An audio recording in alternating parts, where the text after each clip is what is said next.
Hello and welcome to another episode of the ReUp. My name is Jason Delgado. Thank you so much for joining us once again. Happy Memorial Day weekend that just passed. I hope everybody had a good time.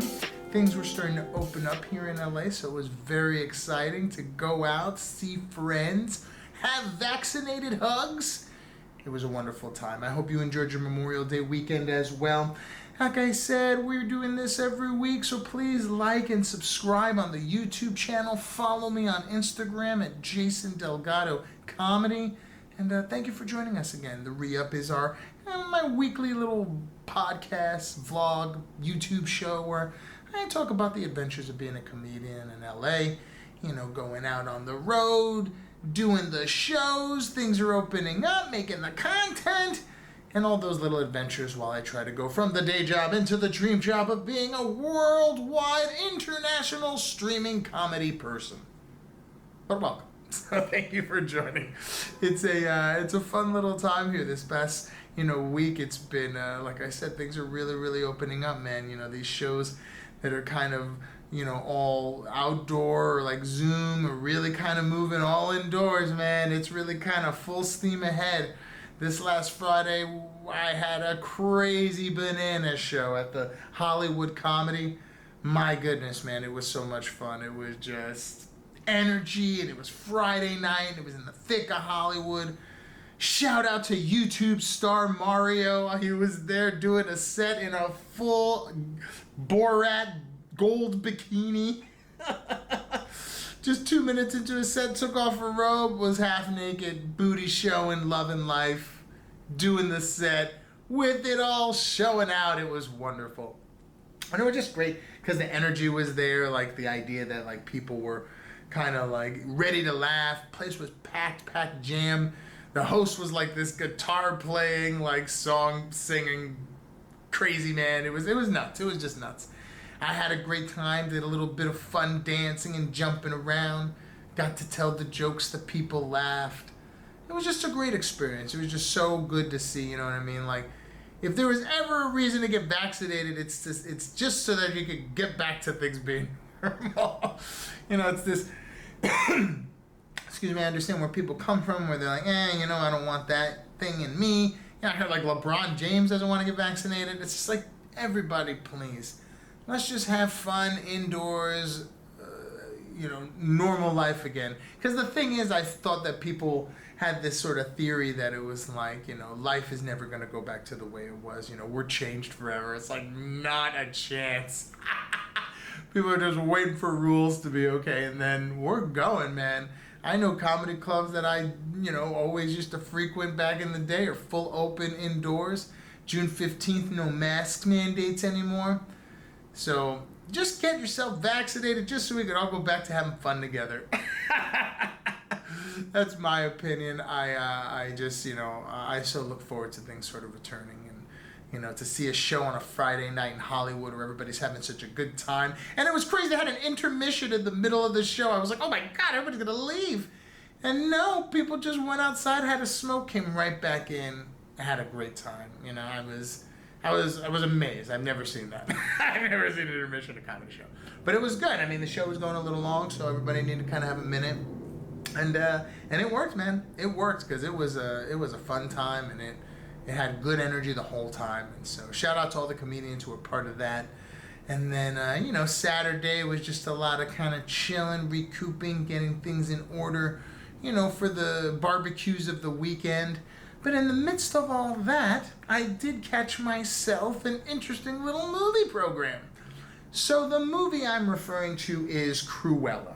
Now, Cruella is a movie. Here's the thing. Cruella is based on, the character who's the villain in 101 Dalmatians. If you don't know, Disney classic about 101 Dalmatians. But yeah, she's the evil villain who's like a fashion designer trying to skin the dogs alive to make a coat. They made them different back in the day. That's a villain. Little Mermaid, Ursula, eat your heart out, steal a voice. They're trying to skin dogs in the 50s. But yeah, 101 Dalmatians, classic, Disney. The villain wanted to kill dogs and make a coat. So now, jump to 2021, and they're making a Cruella movie where it's like her side. I was like, I need to know, just out of curiosity, what kind of bananas nonsense this is. So, I decided to stream it. And it was bananas nonsense. I was like, look, the concept was great. So essentially this little girl, she kind of had a Sia sort of look when she was like half white hair, half black hair, very eclectic and eccentric and genius. And she was into fashion and being anti-establishment, and her mother was poor and they lived in a poor house with poor people.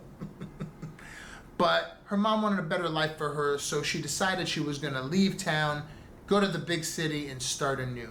But on the way there, she said she needed to stop off and get some help. I immediately thought, is she gonna sleep with a man? Disney, this is crazy. How could you disempower? But that's not what she did.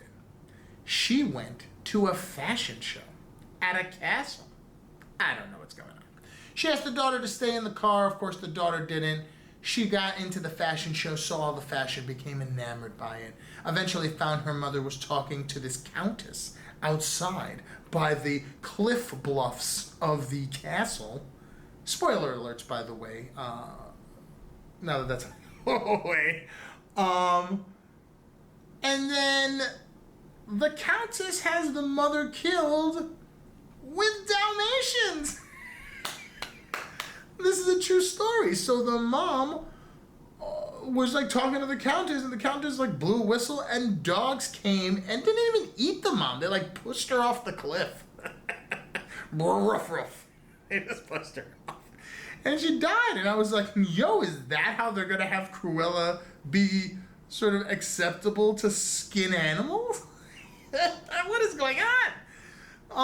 And then they show where Emma Stone is Cruella, and she's growing up and she wants to be a fashion person, and twists and turns abound. And at the end, she's like cool with Dalmatians. It's like, what's going on? Like, the whole point was that she was evil, and then so I thought at the end they were gonna do a little like, now that I have the Dalmatians, what else can I make? And go, bam! Just so that we don't show the skinning or the killing of animals, but we also get a character that's authentic to who cares. They didn't do any of that. She just beat the countess at the end, who turned out to be her mother, who cares? And then the Dalmatians are cool. My head hurts. But in any case, that is Cruella. If you'd like to save yourself the time, I suggest you do. Pretty to look at, good music, but I was just like, my head hurts with what's going on. Killer Dalmatians that don't eat people but push them. Countesses that are moms. Fashionistas with split hair. I don't know. It was a wild, wild ride, but I would recommend skipping Cruella.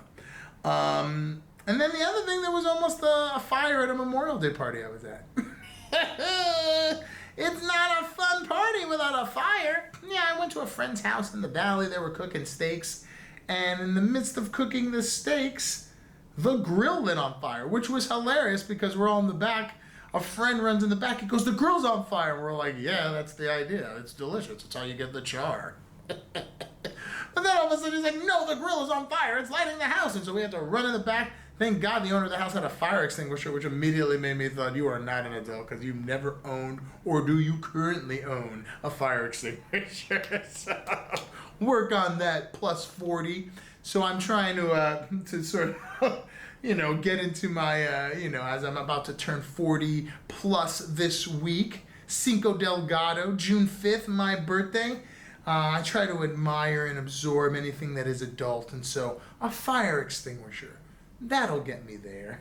But yeah, the grill lit on fire. I don't know how a grill lit on fire. I guess the oils from the steaks or whatever. Burnt the fence, burnt the part of the neighbor's fence. I mean, I wasn't involved, but I still felt bad because I was there.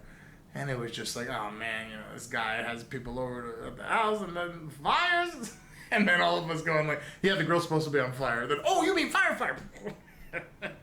I was like, my goodness. It was a really, really fun time, but it was one of those where I was like, oh my goodness, man, we gotta deal with this. But it did teach me a lesson. Don't have my friend as the grill master with oil-soaked steaks. And also get a fire extinguisher. Because you're an adult now and things can happen. But yeah, that was pretty nuts. But it was cool because it was like a writing session. So we were before, and then we ordered pizza. So it was great. But it was like a fun writing session. We all got together, sat by the pool, you know, just kind of chit-chatted and wrote about bits, kind of came up with little skits and stuff. And then the grill went ablaze. Memorial Day, baby, in the valley. Let's go. So it was very, very fun. And then I had a really good time. And then, like I said, the startup sometimes, you know, once you have a nice 3-day weekend, I always feel the hardest part is getting back into gear. Starting up the engine again for your work week. And for me, yeah, it was rough. You know, I had a couple drinks, and so, you know, it was tough to kind of get up and get the workout on and get the regimen going and the writing going. But yeah, we pushed through for the goals. You know what I mean? I saw this thing. I don't know who it was, but it's motivational, one of these military guys, and a friend posted the video. I wish I could kind of have the clip of who the guy was, but he mentioned how he lives his whole life thinking about when he passes and he goes up to wherever that may be, heaven or such, he's going to meet the person he could have been, the ultimate person he could have been. And the experience of life is to get as close to that person. So if you meet that person and that person, you know, is a cold stone crusher, and you kind of left the earthly plane as not a cold stone crusher, you could see, man, that's the regret. That's what I could have been. And so this person said, you know, I try to live my life to the point where I'm always trying to live up to that person. So when I go on and leave this plane and I meet that person, we will be the same person. I will be as close to that ultimate person as I could have been. And I thought that's a great sentiment, you know, despite the morbidness. It is a great sentiment. Just because it does give you an alignment of a person, you know, a goal, a person you want to be, you know, how you want to live your life, how you want to achieve things, how you want to present yourself to the world, how you want to give back and contribute. And I think having that person in your head is super important when Tuesday comes and you just want to lie in bed. Because that happens, you know what I mean? That's the motivation isn't enough. There's a certain discipline, there's a certain regimen. And I think to keep that regimen, you need motivation. And to have that motivation, you need a vision. The vision! And I think that the vision, the best possible vision is to, you know, get yourself in a place where you feel like I am headed towards this ultimate me at all places. And the Fast and the Furious are just crushing it outside. Yo, Vin, with the engine, relax. Yeah, it's a residential area. But any case, it's good to kind of, you know, have something to aspire to, have something to go for. And I think to have that sort of forward-looking vision is a great place to sort of like, you know, kick yourself in the butt when you just want to lie in bed, which is what I wanted to do after this, after Fires and Cruella and half-naked comedy shows. Sometimes you just want to lie in bed, but you know there's more to do. There's more adventures to achieve. There's more excitement to behold. And so that's where we're headed. But thank you for sticking around this long. If you have, please, if you like this content and you had any fun, like, subscribe, ring the bell, get the notifications. Follow me on Instagram at Jason Delgado Comedy. And yeah, join us every week for more of the ReUp, more of the Friday funny trailers, more of the content to come.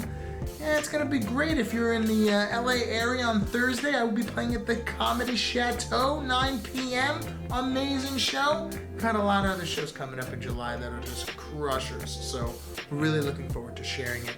Thank you so much for making it this far. It is so much fun doing these. My name is Jason Delgado. This has been the ReUp, and we'll see you on the next one.